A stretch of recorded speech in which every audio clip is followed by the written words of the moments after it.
നമസ്കാരം. മോഹൻലാൽ നായകനായ എമ്പുരാൻ സിനിമയെ CPM പാർട്ടി കോൺഗ്രസ് വേദിയിൽ എമ്പുരാൻ സിനിമയെ പിന്തുണച്ച് മുഖ്യമന്ത്രി പിണറായി വിജയൻ സംസാരിച്ചു. എമ്പുരാൻ ഒരു കമ്മ്യൂണിസ്റ്റ് സിനിമയല്ല, അതൊരു രാഷ്ട്രീയ സിനിമ പോലുമല്ല. എന്നിട്ടും ചില ഭാഗങ്ങൾ കാരണം സിനിമ ആക്രമിക്കപ്പെട്ടു.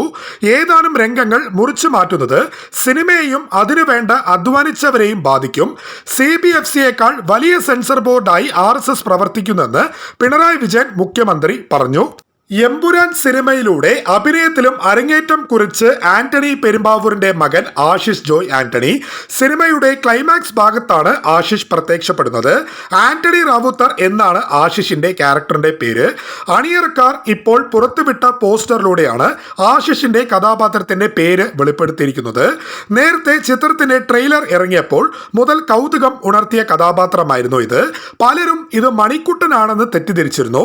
അതേസമയം കഥാപാത്രത്തിന്റെ പേര് പുറത്തു വന്നതോടെ ചിത്രത്തിൽ ആന്റണി പെരുമ്പാവൂർ അവതരിപ്പിച്ച കഥാപാത്രത്തിന്റെ മകനാണോ ഇതെന്ന സംശയവും ആരാധകരുടെ ഇടയിൽ ഉയരുന്നുണ്ട്. ഡാനിയൽ റാവുത്തർ എന്ന ആന്റണി പെരുമ്പാവൂരിന്റെ ക്യാരക്ടറിന്റെ പോസ്റ്റർ കഴിഞ്ഞ ദിവസമാണ് പുറത്തുവിട്ടത്.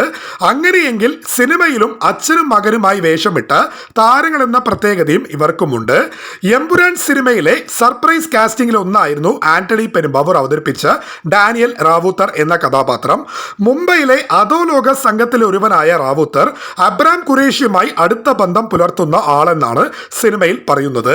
സിനിമയുടെ മൂന്നാം ഭാഗത്തിൽ ആന്റണി റാവുത്തറിനും ഡാനിയൽ റാവുത്തറിനും തുല്യ പ്രാധാന്യമുണ്ടാകുമെന്ന് സൂചനയുണ്ട്. ലൂസിഫർ സിനിമയുടെ ക്ലൈമാക്സ് ഭാഗത്തും ആന്റണി പെരുമ്പാവൂരിന്റെ സാന്നിധ്യമുണ്ടായിരുന്നു. മുംബൈയിൽ നടക്കുന്ന ബോബിയുടെ ഡീലിനടിയിലേക്ക് ഖുറേഷിയും സയ്യിദ് മസൂദും എത്തുന്നതാണ് ലൂസിഫറിൽ കാണിക്കുന്നത്. ഇതിൽ ഇവർക്ക് വേണ്ട സഹായം കൊടുക്കാനായി എത്തുന്നതാണ് റാവുത്തർ എന്നതാണ് എമ്പുരാൻ കണ്ടിറങ്ങിയ ആരാധകർ അഭിപ്രായപ്പെടുന്നത്.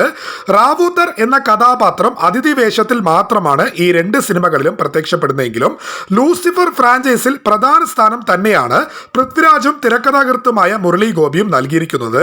1980കളിലെ സ്റ്റീഫന്റെ ചെറുപ്പം കാണിക്കുന്ന ഭാഗത്തെ കഥ നടക്കുന്നത് മുംബൈയിലാണ്.